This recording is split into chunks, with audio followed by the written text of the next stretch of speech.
जिसमें हम लोगों ने अवकलन के बारे में और उसके कुछ सूत्र हमने देख लिए थे।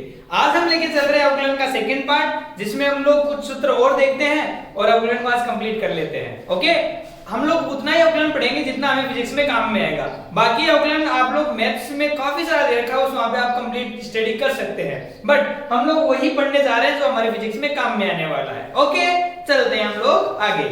आ जाओ। तो कुछ सूत्र और है, वो सूत्र आप लोगों को याद में रखने होंगे। ठीक, ओके। उनको कई लोग गुण भी बोलते हैं अवकलन के। ठीक, जैसे मैं अगला जो फॉर्मूला लिख रहा हूं वो लिख रहा हूं dy by dx। क्या लिखा मैंने? dy by dx। इसका मतलब ये हुआ कि अक्ष के सापेक्ष अवकलन। और किसका अवकलन? मैंने लिखा यहां पर, मैंने क्या लिखा? u into v।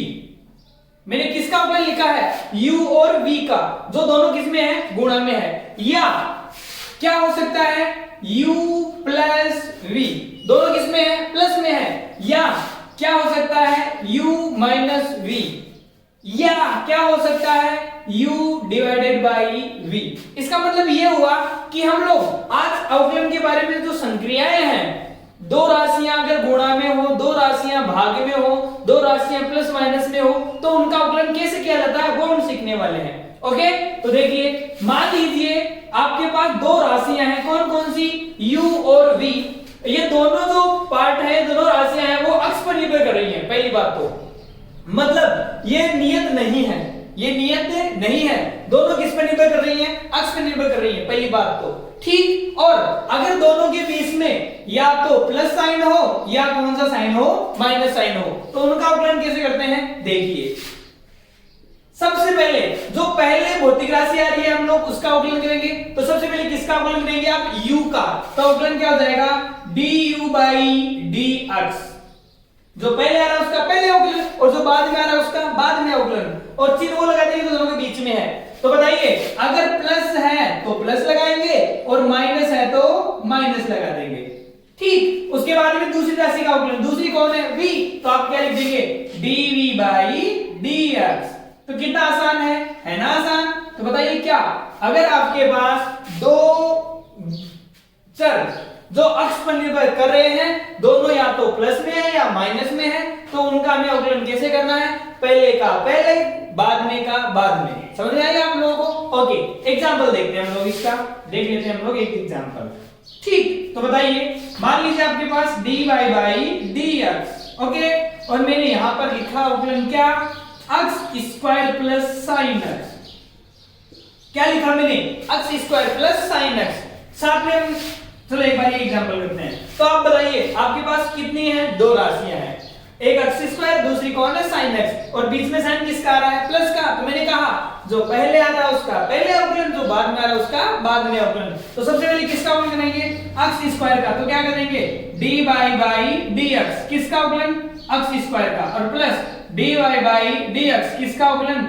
sin x का अवकलन। ओके, सोल्व कर दीजिएगा। सबसे पहले किसका अवकलन? अक्ष स्क्वायर का। तो ये आपको दिख रहा है x की पावर n का अवकलन जैसा दिख रहा है। और x की पावर n का अवकलन क्या होता है? x की पावर n का अवकलन होता है मेरे प्यारे बच्चों n x की पावर n माइनस 1। मतलब इसका अवकलन क्या हो जाएगा? 2 x की पावर 2 माइनस 1। प्लस है तो प्लस, माइनस है तो माइनस। किसका अवकलन? sin x का। sin x का क्या होता है? cos x। तो बताइए इसका अवकलन क्या हो जाएगा? 2 x की पावर 2 माइनस 1 मतलब x की पावर 1 मतलब x, और प्लस में कौन? cos x। ओके, ये हो गया। सपोज दैट अगला क्वेश्चन इस प्रकार से हो, कैसे हो? dy by dr। इसका मतलब किसके सापेक्ष अवकलन? r के सापेक्ष अवकलन। और आपके पास मान लीजिए कितना हो? e की पावर r हो प्लस 2 हो प्लस 5r हो। हमें इसका अवकलन करना है। तो देखो अवकलन कैसे करेंगे। सबसे पहले आप देखो किसके सापेक्ष अवकलन है? r के सापेक्ष। और प्लस माइनस चल रहा है साथ में, या इसको आप मान लीजिए 5r जिसका है माइनस का है। तो इसका अवकलन तो कैसे करेंगे? सबसे पहले किसका अवकलन? e की पावर r का। और आप जानते हैं e की पावर x का अवकलन e की पावर x होता है। तो e की पावर r का अवकलन क्या हो जाएगा? e की पावर r। फिर प्लस 2 r के सापेक्ष नियत है ना, और नियत का अवकलन कितना होता है? 0। तो 2 का अवकलन कितना हो जाएगा? 0। फिर माइनस है तो माइनस 5 into r। अब देखो ये दोनों मल्टीपल में है और 5 क्या है कांस्टेंट, तो कांस्टेंट आ जाएगा बाहर ऐसा का ऐसा। और r का अवकलन कितना होता है, r का किसके सापेक्ष, r के सापेक्ष, dr/dr कितना होता है 1, तो कितना हो जाएगा इसका into 1। तो बताओ क्या हो जाएगा इसका अवकलन हो जाएगा बताओ e की पावर r माइनस का 5। ओके, तो अगर आपके पास प्लस या माइनस में दो राशियां दे रखी हैं, उसका अवकलन करना है तो कैसे करते हैं, पहले पद का पहले अवकलन और बाद में पद का बाद में अवकलन। पहले प्लस आता तो प्लस और माइनस आता तो माइनस, बेहद आसान है। ओके, चलते हैं अगले गुणधर्म में। ये गुणधर्म नंबर पहला था, कौन सा था, प्लस और माइनस का। अब चलते हैं हम लोग किसमें, मल्टीपल वाले में। ओके, तो अब हम लोग क्या कर देंगे, यहां पर दोनों किसमें ले लेंगे, मल्टीपल में ले लेंगे। तो अभी हमने लिखा था u प्लस v, अब हम क्या लिख देंगे u इंटू v। तो बताइए अगला जो गुणधर्म है वो हम लोग क्या लिख देंगे, u इंटू v। ओके, इसका मतलब ये हुआ कि दो राशियां किसमें है, गुणा में है, और उनका अवकलन कैसे करते हैं वो। और पहली बार दोनों जो राशियां है ना वो अक्ष पर निर्भर करती हैं, नियत नहीं है। ओके, तो देखो क्या करते हैं, जब इनका अवकलन किया जाता है तो वो वाली बात होती है, एक म्यान में दो तलवार कभी नहीं आ सकती, वो वाली बात है। कैसे, यहाँ पे दो है ना, तो एक आ जाएगा बाहर दूसरे का अवकलन, फिर दूसरा आ जाएगा बाहर पहले का अवकलन, बहुत आसान है। तो देखो क्या करेंगे, u को ले लो बाहर और v का अवकलन dv/dx, फिर प्लस, देखो पहले हमने किसको बाहर लिया, u को, किसका अवकलन v का, अब किसको बाहर, v को, किसका अवकलन u का, है ना आसान, du/dx। तो कुछ नहीं करना, बहुत आसान है। क्या करना है, पहले का एक बार एक का अवकलन, एक को नियत मान के बाहर दूसरे का अवकलन, फिर दूसरा बाहर पहले का अवकलन। देखो u इंटू v है ना, तो u बाहर v का अवकलन प्लस फिर v बाहर u का अवकलन। इसका मतलब ये हुआ कि हमें एक को नियत मान के बाहर लेना है, दूसरे का अवकलन कर लेना है, फिर दूसरे को नियत मान के बाहर लेना है, पहले कर देना है। बात समझ में आ गई। अगर आपके पास दो राशियां किस में हो, गुणा में हो। एग्जांपल देखते हैं इसका। ओके, dy/dy, बताओ किसके सापेक्ष अवकलन कर रहे हैं, y के सापेक्ष। ओके, और मैंने लिए पद, मैंने लिए e की power y into sine y। मैंने क्या लिया, e की power y into sine y। पहली बात तो किसके सापेक्ष अवकलन कर रहे हैं, y के सापेक्ष।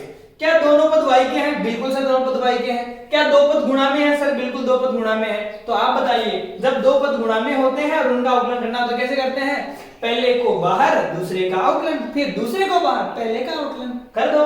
बताओ क्या हो जाएगा, पहले को बाहर ले लो तो किसको बाहर, e की पावर y को बाहर, किसका अवकलन, दूसरे का, तो dy/dy, किसका अवकलन, sin y का, फिर प्लस जिसका अवकलन किया था उसको बाहर, तो किसको अवकलन किया था हमने, साइन का, तो साइन आ जाएगा बाहर, और पहले का अवकलन dy/dy, किसका अवकलन, e की पावर y का।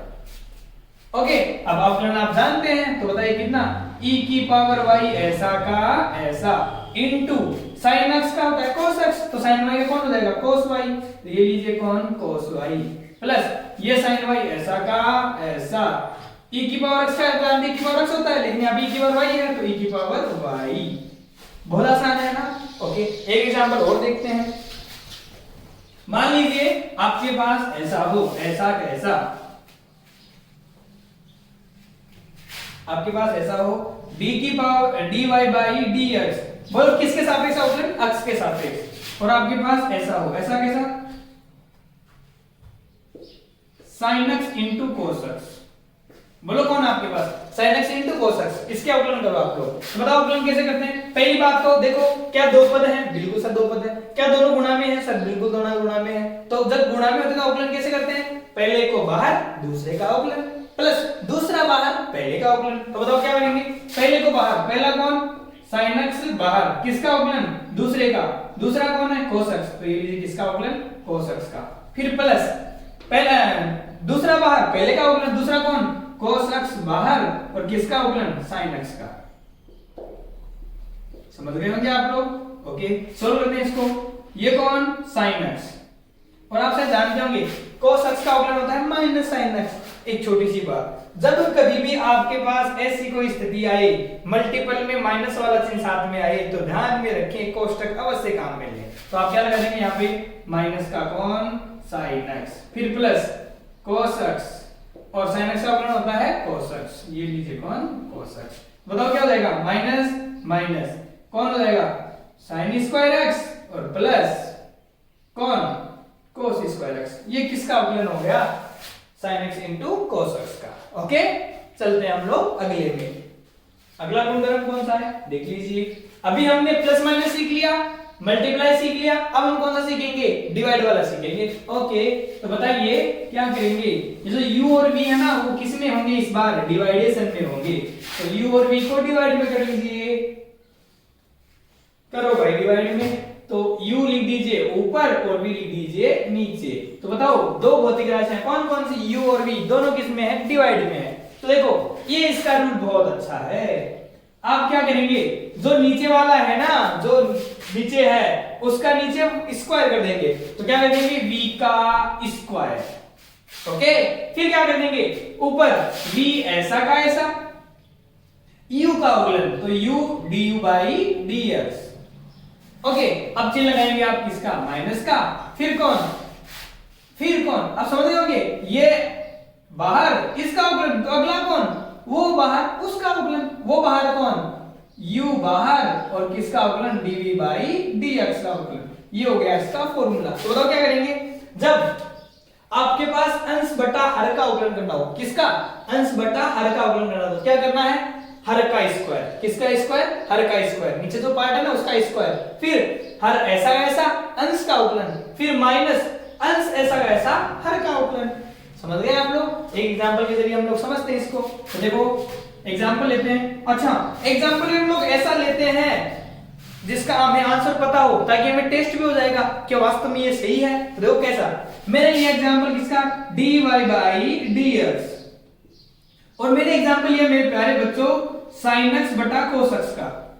किसका एग्जांपल लिया मैंने sin x बटा cos x का। अब आप शायद जानते होंगे sin x बटा cos x tan x होता है, और हमने जो फॉर्मूले याद किए स्टार्टिंग में तो tan x का अवकलन क्या आया था sec स्क्वायर x आया था, मतलब इसका अवकलन क्या आना चाहिए sec स्क्वायर x आना चाहिए। तो हमें आंसर तो पता है, इसका चेक भी हो जाएगा कि हमारा जो मेथड है वो सही है कि गलत है। तो आ जाओ बताओ इसको u मानेंगे इसको v मानेंगे, किसको u मानेंगे इसको u मानेंगे इसको v मानेंगे। चलो सॉल्व करते हैं। तो सबसे पहले किसका हर का स्क्वायर, तो नीचे v का स्क्वायर, नीचे कौन है cos x तो इसका स्क्वायर, तो लीजिए कौन cos स्क्वायर x, फिर ऊपर v ऐसा कैसा मतलब cos x ऐसा कैसा, ये लीजिए cos x ऐसा का ऐसा, किसका अवकलन sin x का तो dy by dx, बोलो किसका अवकलन sin x का, फिर चिन्ह किसका माइनस का, जिसका अवकलन था उसको बाहर ले लेंगे। अब बाहर कौन आएगा sin x, और किसका अवकलन जो बच गया था उसका बच कौन गया था cos x। ओके अब सॉल्व कर लीजिए, इसको सॉल्व हो जाएगा आसानी से। बताओ कौन ये कौन cos x, ये लीजिए cos x into sin x का अवकलन कौन होता है cos x तो ये लीजिए cos x, फिर माइनस ये कौन है sin x, और cos x का अवकलन क्या होता है माइनस sin x, तो ये माइनस बाहर आएगा तो माइनस माइनस क्या हो जाएगा प्लस, और कौन sin x डिवाइडेड बाय कौन cos स्क्वायर x। अब आप देखिए क्या हो जाएगा cos x cos square x, ये लीजिए कौन cos square x plus sin x sin square x, ये लीजिए sin square x divided by कौन cos स्क्वायर x, ये लीजिए cos स्क्वायर x। तो बताओ क्या हो जाएगा ऊपर आप याद कीजिए 10th में आपने पढ़ा होगा त्रिकोणमिति का फर्स्ट फॉर्मूला क्या sin square theta plus cos square theta that will be 1। तो ऊपर कितना हो जाएगा 1 और नीचे कौन हो जाएगा cos स्क्वायर x, और आप जानते हैं 1 अपॉन cos होता है sec, तो 1 अपॉन cos क्या हो जाएगा sec स्क्वायर x, तो क्या हो जाएगा sec स्क्वायर x। तो ये देखिए बच्चों हमारे पास sin x upon cos x tan x होता है, और tan x का अवकलन होता कौन है sec स्क्वायर x। देखो सिद्ध भी हो गया और हमारा फॉर्मूला भी हम सीख गए। बात समझ गए आप लोगों को। देखो हमें करना क्या है, हमने क्या क्या सीखा, हमने ये सीखा कि जब दो भौतिक राशियां प्लस माइनस में तो अवकलन कैसे करते हैं, प्लस माइनस में जो पहले उसका पहले बाद में तो बाद में, चिन्ह जो है वो साथ में लगा देंगे।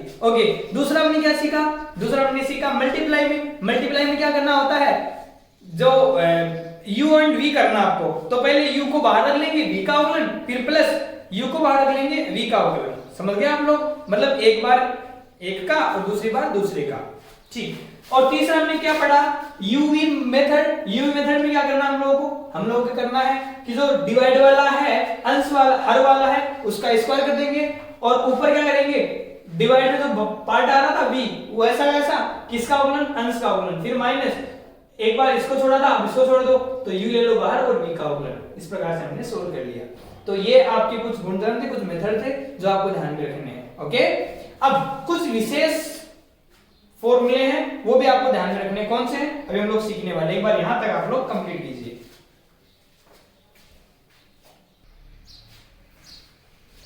अभी एक और है जो हमें 12th क्लास में, 11th क्लास में बहुत काम में आता है। ठीक है, अच्छा है, देखिए क्या। मान लीजिए मैंने लिखा dy बाई dx, किसके सापेक्ष अवकलन? अक्ष के सापेक्ष। और मैंने यहां पर लिखा है sin 2x। क्या लिखा मैंने? sin 2x। अब देखो ध्यान से, ये जो राशि है ना वो अक्ष पर निर्भर कर रही है, बिल्कुल कर रही है, लेकिन यहां पर इस अक्ष का कोई ना कोई गुणांक है, अक्ष का कोई ना कोई गुणांक है। तो इस समय क्या करते हैं, जो गुणांक होता है ना वो अवकलन में आता है गुणा में, और अगर समाकलन करेंगे तो वो चला जाएगा वहां पे भाग में। तो क्या हो जाएगा? इसका अवकलन किसका अवकलन हो जाएगा? बोलो क्या? इसका अवकलन क्या हो जाएगा? इसका अवकलन हो जाएगा, बोलो सबसे पहले sin x का अवकलन होता है cos x, तो ये लीजिए कौन? cos 2x। और फिर किसका गुणांक? गुणांक आ जाएगा गुणा में, तो गुणांक कितना जाएगा? 2। तो आप इसको लिख देंगे 2 into cos 2x। या एक एग्जांपल और देख लीजिए, मैंने लिखा dy बाई d थीटा, किसके सापेक्ष अवकलन? थीटा के सापेक्ष। और मैंने लिखा है यहां पर sin 4 थीटा। कितना लिखा मैंने यहाँ पे? sin 4 theta. इसका मतलब ये तो किस पे निर्भर कर रहा है? थीटा पे निर्भर कर रहा है, मतलब इसका हम लोग अवकलन कर सकते हैं, लेकिन थीटा के सापेक्ष, थीटा के साथ में कौन है? गुणांक है, कितना है? 4। तो मैंने कहा सबसे पहले इसका अवकलन करो, इसका अवकलन sin का cos, तो कितना हो जाएगा? cos 4 थीटा, और फिर गुणांक गुणा में, तो 4 आ जाएगा गुणा में। समझ गए? या फिर मान लीजिए एग्जांपल और देख लेते हैं, dy बाई dt, किसके सापेक्ष अवकलन? t के सापेक्ष। और मान लीजिए आपने लिखा यहां पर, आपने क्या लिखा? आपने लिखा यहां पर cos ओमेगा t। क्या लिखा आपने? cos omega t। तो बताओ क्या ये t के रूप में है? बिल्कुल सही, t के रूप में इसका अवकलन होगा, बिल्कुल होगा, लेकिन यहां पर गुणांक ओमेगा है और गुणांक क्या आता है? गुणा में। तो बताओ इसका अवकलन क्या हो जाएगा? पहले cos का अवकलन माइनस sin, तो क्या हो जाएगा? माइनस sin ओमेगा t, और गुणांक किसमें आएगा? गुणा में, तो गुणांक लगाने के साथ में तो माइनस का omega into sin omega t। समझ गए आप लोग? तो ये था गुणांक वाला, जिसमें गुणांक आ जाता है गुणा में आ जाता है। ठीक है, ओके, ये थे कुछ विशेष अवकलन जो आपको बहुत काम में आएंगे। बच्चों उम्मीद करता हूं आप लोगों को समझ में आया होगा। फिर भी अगर आपको कोई डाउट है तो जरूर आप लोग कमेंट बॉक्स में कमेंट करेंगे। अब मैं कुछ क्वेश्चंस आपको बता के जा रहा हूं, ये आप लोग क्वेश्चंस अपने घर पे सोल्व करना। ओके, मैं 4 क्वेश्चन आपको लेके जा रहा हूं। First question, dy by dr, बोलो किसके सापेक्ष अवकलन? r के सापेक्ष। और मैंने यहां पे दिया है आपको कौन? मैंने दिया आपको रूट r प्लस e की power r plus 5r plus 3। एक तो अवकलन करेंगे आप, इसका कमेंट बॉक्स में आंसर जरूर देंगे। फिर दूसरा क्वेश्चन, dy बाई dt, बोलो किसके सापेक्ष अवकलन? t के सापेक्ष अवकलन। बोलो क्या हो जाएगा? मैं क्वेश्चन दे रहा हूं, अभी आप लोग इसको सोल्व करेंगे। मान लीजिए ये दिया मैंने sin t into cos t, चलो sin t into tan t कर लो आप लोग इसको, दोनों पद किसमें है? गुणा में है। ओके, फिर मैंने दिया तीसरा dy बाई dx, और मैंने लिखा यहां पर cos x divided by sin x। Okay, इसका भी आंसर कमेंट में लिखेंगे। फिर चौथा, ये 4 क्वेश्चन आपको घर पे सोल्व करने हैं और आपको आंसर बताना है। तो dy बाई d, मान लीजिए t लिखा मैंने। ओके, और ये है आपके पास कौन है? ये है 4 की power t plus sin omega t plus 5t³ ये क्वेश्चन आपको सोल्व करना है। चलो इसके साथ में माइनस लगा लो, -5t³। ये इतने सारे 4 क्वेश्चन आपको हैं वो करके बताने हैं। आई होप आप लोगों को समझ में आ गया होगा।